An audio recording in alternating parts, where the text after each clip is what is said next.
or Redner Tabar, Afternoon Desk Manager Eric Teras Manait, atong Program and Promo Director Malu Inocando Tabar, Operation Tulong Director and Mr. Public Service Loie Reyes, atong Production Assistant Mary Jo Padilla, the Studio Technician Renato Guanga, Richard Anthony and Ronald Tuico, sa transmitter to sa Sinister Aragon, Rene Estinor og Bowen Velarde. Unsa man siya nat? Unsa man ni? Ha? One time. Fernando Mantua, hello. Good morning. Hello. Hello yan. Kadali lang. Unsa may mong buhaton? Go, kay 5 minutes na nahibilin. Mugrit lang ko happy birthday, Bobby Casilla. Mana? Hay man karon. Sa Nicolas. Okay. Happy birthday, Bobby Casella. Thank you so much, Fernando. Onya, magduong tagbalik inig ka. Monday po, hantang swipe. Pwede next time mag-Ilonggo ka, mabuhay ka. Unsa mo na pag Ilonggo, Marlene? Oy, ang greetings sa Ilonggo. Sa inyo ha, ang good morning, Philip. Maupay? Maupay nga aga. Or maayong aga. Okay, sa Bacolod City, that's maayong aga. Okay, maayong aga gid sa inyo da. Ay, salamat yun kay ba makaay taga Iloilo rin ni Renato Guanga. Okay, take 2. Maayong aga gid sa inyo da Bacolod City. Maayong aga gid. Okay, maayong aga gid sa inyo da sa Bacolod City. Thank you so much, Bacolod City. I love you. Okay, unya napatay mga 3 minutes. Again, kung may interesado mo kuha sa service ni Philip, kuan nga rin ako text ha, kay ihatag ang number kay pang award or bisan J Unsuan. Nga magkuyog di karong gabi sa Talamban, okay? Mag-judge mi ditong duha na sad. Okay. Agapito Refib Ormoc, High Pass Sambilad, Ma'am Erna, Nanay Leonora, MM Joyce, Mary Jane Sodi, Karen Bernie Bughaw, Phoebe Francisco Angel Ira of Bohol, Mary Grace of Hilongos. Musunod ang balita numero 1 with, I think, Eric Manait ang muhatod sa balita, Renato Guanga. O mas Jonalyn Humabis diri. Kinsa may muhatod sa balita or kinsa may mo balita? Okay. Next, kanagpakapaka gyud ko sa Bacolod, maupay. Unsa may ang salamat sa Ilonggo, Renato, salamat ra. Salamat? Ang salamat sa Ilonggo, salamat ra sad. Good evening, it's me, Judo Bayawan City. Greet ko, Mary Jane Sodi, Joyce MM Agapito, Nana Leonora, Ira, Marilo Arenas, Lynn Vasquez, Merham, Phoebe, or Miriam, Phoebe, Tito George, uy, hello there. Salamat gid di ay na sa Ilonggo City. Kay si Renato Guanga is from Iloilo City.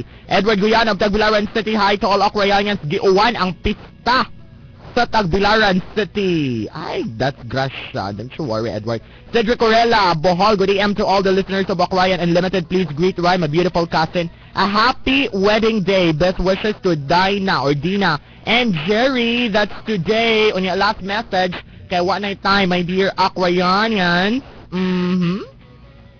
Madamo gid nga salamat ko nooy. Salamat gid sa pagpamati sa ako. Learning Ilonggo and learning Waray at the same time. That's for today, April 30. Salamat gid sa pagpamati sa akon in Ilonggo sa Waray. Salamat is unsa man Philip Mancol. Salamat sa pagpamati. Mora gihapon na inyo ha. Okay. Salamat gid sa pagpamati sa akon Bacolod City and salamat sa iyo pagpamati Waray or sa Samar. This is your show. This is our show. Ocrayan, we're real stars. Shine. After all, we belong together now. Bye-bye, everyone. I love you all. Wow.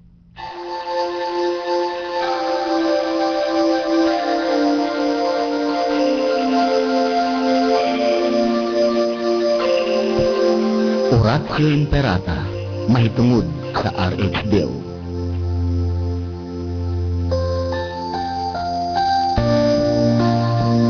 Ngalan sa Amahan, ug sa Anak, ug sa Espiritu Santo.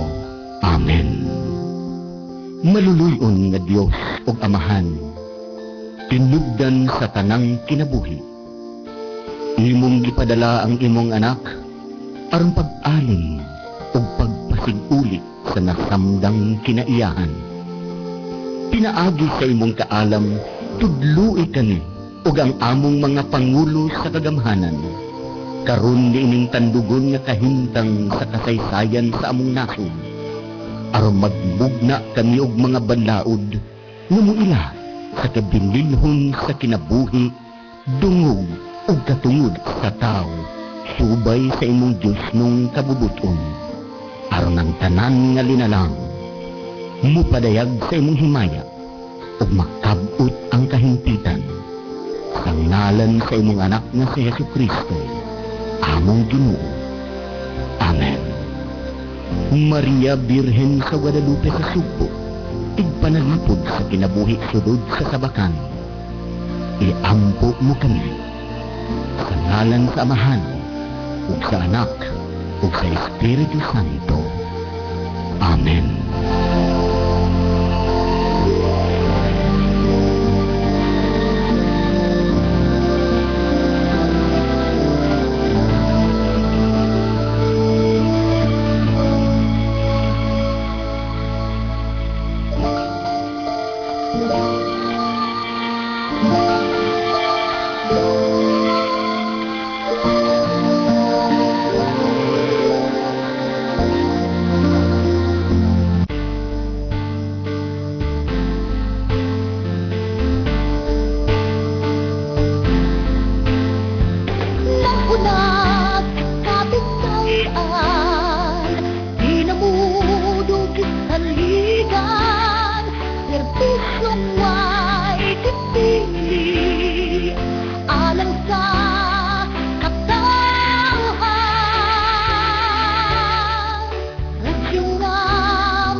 modernong panahon, nagkadaghan ang atong mga ginbuhaton. Nagkamahal usab ang gasto sa pagpatambal o pagpa-ospital. Tungod sa kalisod, sagad masakripisyo ang atong panglawas. Kini mo hinungdan nga ang DYRC Radio Cebu tuyo nga mimugna sa programang Doctor on Call. Doctor on Call. Matag Domingo, alas 3 ngadto sa alas 4 sa hapon, uban kang Dr. Felix Asoy ug Maldu Inocando Tabar. I-Asoy kang Dr. Asoy ug mga kaubanang espesyalista ang inyong mga gipamati aron inyong madungog ang mga kasayuran kabayo sa inyong gikonsulta nga sakit. Doctor on Call. Asoy kang Dr. Asoy. Dinhilang sa labing unang sibyaanan sa Sugbo, DYRC Radio Cebu. Doctor on Call. Asoy kang Dr. Asoy.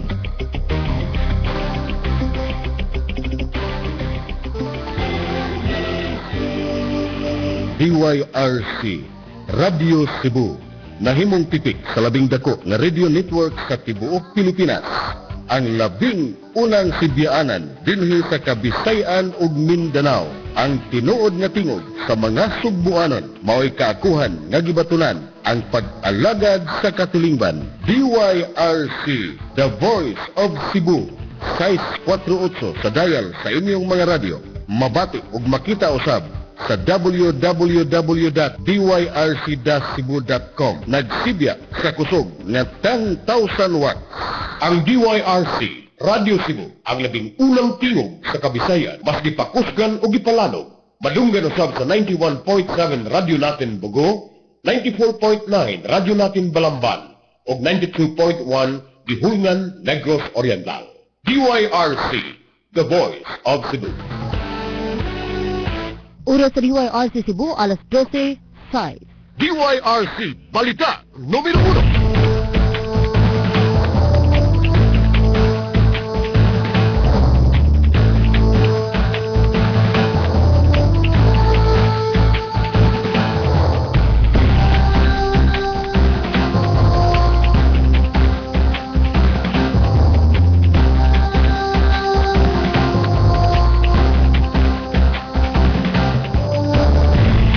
Sigala kumusta bagod to kanatong tanan. Adlaw ka rin ng Sabado sa 30 sa buwan sa Abril, 2011. Tangan sa tanan mo kaubanan, kini si Jonalyn Humabes mohatod kaninyo sa DYRC Balita numero 1. Sa unang tudling sa itong mga balita, din sa ato pamilyang Sanchez, nakahukom nga dinalandad o ng patayng lawas sa Vice Gobernador ngadto sa Kapitulyo. DILG Office sa Mandawi gilungkab. Opisyal sa pulis, gipasangin lang ng lubos o 16 anyos. Sa gawas sa nasod, 14 ang patay sa nitabong pagpamumba dito sa Morocco. Sa sports, sa boxing Ray Bombong Bautista makigtangka sa Mexican boxer karong nga Hunyo 11. Samtang sa showbiz news, Tale of Angel nagkuyog sa Hong Kong.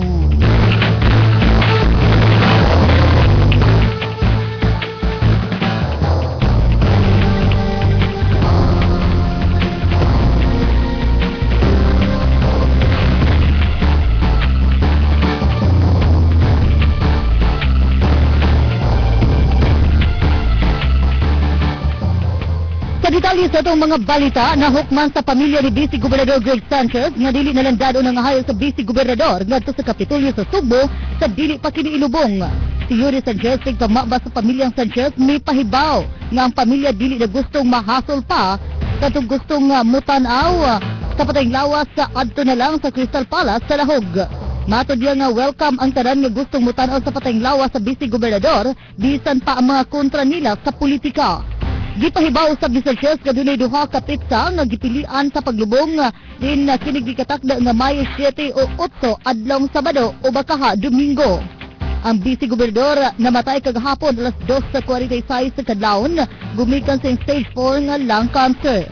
Giangko ni Sanchez kun Yuri Sanchez nga bisan sakit daw wato ng kamatayon sa iyang uyuan apadila kini gidawat kay gikondisyon na sa ilang doktor.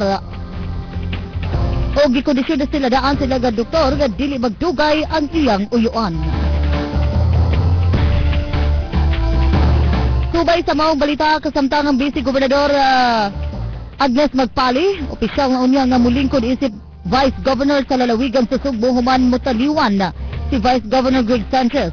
Hinoon sa pagkakaroon padayon paghihapon si Magpali nga tuwa sa opisina samtang magpaabot pa nga kuhaon sa pamilya ni Sanchez ang mga personal nga mga kabtangan niini nga tuwa pa sa Vice Governor's Office.